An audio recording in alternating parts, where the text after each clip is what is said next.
ST driver अवश्य वाचा, डोळ्यात पाणी आल्याशिवाय राहणार नाही. नाशिकच्या आगारातून नाशिक मालेगाव एसटी निघाली. मी थेट मालेगावपर्यंत तिकीट काढले होते. प्रवास मग तो कोणताही असो, तुम्हाला खूप काही शिकवतो, अनुभव देतो, विचार करायला लावतो आणि भावनिक व्हायला लावतो. मी नेहमी एसटीने प्रवास करते, त्यामुळे अनेक वेगवेगळे प्रवासी दिसतात. त्यात काही प्रसंग मनाला हलवून टाकतात. बाहेर जोरदार पाऊस चालू होता. त्याही परिस्थितीत एसटी अगदी वेळेवर सुटली. तिला शहरातून बाहेर पडायला थोडा वेळ लागला, कारण एकतर पावसाचे दिवस आणि त्यात रस्त्यावर भयंकर वाहने. एसटी शहरातून बाहेर पडली. थोड्याच वेळात वेगाने पिंपळगाव बसवंतच्या बाजूने निघेल असे सर्वांना वाटले. त्या एसटीने मात्र अतिशय संथ गतीमध्ये पिंपळगाव बसवंत गाठले.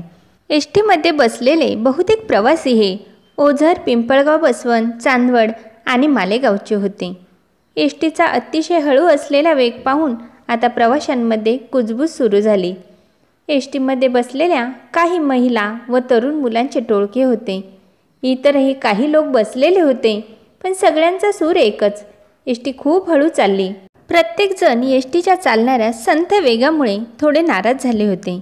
अगदी मलाही जाणवत होते की एसटीचा वेग खूपच हळू आहे. अशा वेळी बाजूच्या सीटवरील 2 महिला सारख्या म्हणत होत्या, केव्हाच निघालोय, ड्रायव्हर खूपच गाडी हळू चालवतोय. पण मला अशी काही घाई नव्हती. माझ्यासाठी तो वेग योग्य होता, इतकाही काही कमी नव्हता. लोकांचा चाललेला चर्चेचा विषय बघून मी एक उत्सुकता म्हणून ड्रायव्हरकडे बघितले. ड्रायव्हरची ती पाठमोरी आकृती मला दिसली. साधारण 58 ते 60च्या आसपास वय असलेली ती व्यक्ती. डोक्याला टक्कल पडलेले होते. बिचारा गाडी चालवताना वाकला होता. त्याच्या खाकी शर्टमधून दिसणाऱ्या 2 हातांवरून मला त्याच्या बारीक शरीर एसटीची कल्पना आली. जशी एसटी पुढे चालली होती, लोक ड्रायव्हरबद्दल एकमेकात बोलत होते. मी सगळ्यांच्या चर्चा ऐकत होते. प्रत्येकाचे वैयक्तिक मत मला ऐकू येत होते. मला जरा नवलच वाटत होते. गाडीचा वेग मात्र अगदी तसाच होता. काही गाडीतील लोक वैतागले सुद्धा होते. तेवढ्यात त्या तरुण टोळक्यातील एक जण उठला आणि ड्रायव्हरच्या केबिनकडे गेला. अहो काका, गाडीला वेग द्या ना, ह्या वेगाने गेलो तर आपण खूप उशिरा पोहोचू. तो मुलगा ड्रायव्हरला जाऊन भिडला. ड्रायव्हरने त्या मुलाकडे बघितले आणि मान हलवली. त्यावेळी मला ड्रायव्हरचा चेहरा दिसला. त्याचा चेहरा मला थकलेला वाटला. पुढे 1 तासाने गाडी चहा नाश्त्यासाठी थांबली. आम्ही सगळेजण उतरलो. ते दोघेही वाहक आणि चालक आमच्यापासून दूर बसून चहा नाश्ता घेत होते. इकडे मात्र त्या तरुण टोळक्यांची ड्रायव्हरबद्दल टीका आणि त्यांची चेष्टा करण्याचे काम चालूच होते. मी त्यांच्या बाजूलाच बसलेले होते. आता मात्र त्यांच्या टीकाने मर्यादा सोडली. एक जण त्यांना म्हातारा ड्रायव्हर म्हणत होता, तर दुसरा टकल्या म्हणत होता. हे ऐकून मनातून मला खूप वाईट वाटले. काही का असेना, आपल्यापेक्षा वयाने मोठ्या असलेल्या माणसाचा आदर हा राखलाच गेला पाहिजे. आपण आपल्या घरातल्या मोठ्या व्यक्तींबद्दल असं बोलतो का? पण त्या तरुण पिढीला कोण समजावून सांगणार होतं? त्यांच्या चर्चेमध्ये आपण नाक खुपसणे म्हणजे वादाला तोंड फुटणार, तेव्हा शांत राहणेच उत्तम. आपण पैसे देऊन तिकीट घेतले म्हणजे आपल्याला वैयक्तिक टीकेचा अधिकार मिळतो असे नाही. पुढे गाडीचा वेग काही वाढला नाही.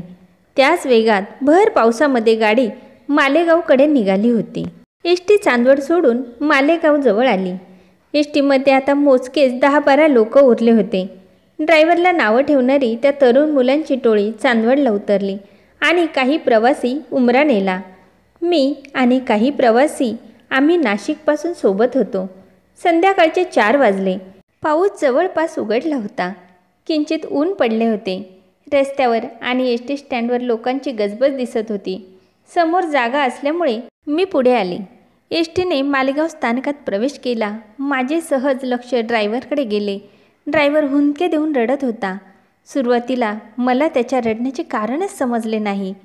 त्याचं लक्ष समोर होतं आणि समोर जे दृश्य होतं ते पाहून मी गहिवरून गेले. बँड पथकाच्या 15 लोकांनी गाडीच्या दुतर्फा 2 रांगा केल्या होत्या. गाडी ज्या ठिकाणी उभी राहणार होती त्या ठिकाणी सगळे उभे होते. तेवढ्यात 30 वर्षाचा अगदी नवीन कपडे घातलेला एक युवक व 25 वर्षाची युवती बाहेरून ड्रायव्हरच्या केबिनच्या दरवाजापाशी आले. हे सगळे मी आतून बघत होते. त्यांनी हळूहळू गाडी थांबवली आणि बंद केली. गाडीतच आपल्या पायातल्या चपला काढल्या आणि स्टेअरिंगला हात जोडून नमस्कार केला. संपूर्ण गाडीला हात जोडले. वरच्या बाजूला असलेल्या देवांच्या 2 फोटोंना त्यांनी हात जोडले आणि स्टेअरिंगवर डोकं ठेवून ढसाढसा रडायला लागले. त्यांच्या दोन्ही डोळ्यात पाणी होते. बाहेर एका स्वरात सर्वांनी त्यांचं टाळ्या वाजवून स्वागत केलं. त्यांच्या मुलाने कॅबिनचा दरवाजा उघडला, वडिलांना खांद्यावर घेतले आणि संपूर्ण गाडीला एक फेरी मारली. गाडीच्या समोर त्यांची पत्नी, सुना, मुलगा, मुलगी, जावई सगळा परिवार त्यांच्या स्वागतासाठी नवीन कपडे घालून उभा होता. बँड पथकाने त्यांचं अतिशय भव्य स्वागत केलं. गाडीच्या समोर उभे असलेल्या प्रत्येक नातेवाईकांच्या डोळ्यात पाणी होते. मुलाने वडिलांना खांद्यावर घेऊन पूर्ण गाडीला फेरी मारल्यानंतर गाडीच्या समोर ठेवलेल्या एका पाटावर उभे केले. हा क्षण बघून माझ्या डोळ्यात कधी पाणी आले मला कळलेच नाही. तो एक भावनिक क्षण होता.